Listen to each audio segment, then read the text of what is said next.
দেখুন, আমরা কয়েকদিন ধরে দেখছি এই রাজ্যের বিরোধী দল যারা রয়েছে তারা মানুষকে বিভ্রান্ত করার জন্য আমাদের ভারতীয় জনতা পার্টি সরকারের উপর বিভিন্নভাবে তারা আরোপ লাগাচ্ছে। তার বিরুদ্ধে প্রতিবাদ জানাতেই আমরা আজকে মাঠে নেমেছি। তার মূল কারণ হচ্ছে তাদের যে ডেপুটেশন বা তাদের যে নেতারা বক্তব্য রাখছে যে রাজ্যে খাদ্যের সংকট, খাদ্যের অভাব, বিভিন্ন জায়গায় মানুষের অনেক কিছুতে অসুবিধা হচ্ছে, পেট্রোল ডিজেলের কথা বলছেন।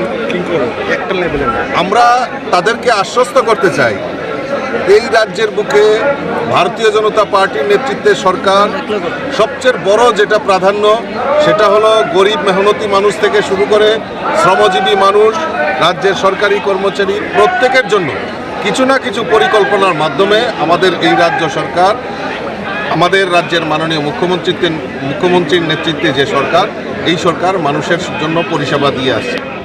আজকে পেট্রোল ডিজেলের একটা সংকট এই রাজ্যে কখনো দেখা দেয়নি। আপনারা জানেন যে প্রাকৃতিক দুর্যোগের ফলে আসামের কিছু জায়গায় যখন বর্ষার কারণে রাস্তা বন্ধ হয়েছিল, কিন্তু আমাদের এই রাজ্যে আমাদের জ্বালানি তেল থেকে শুরু করে কোনো কিছুর অভাব ছিল না।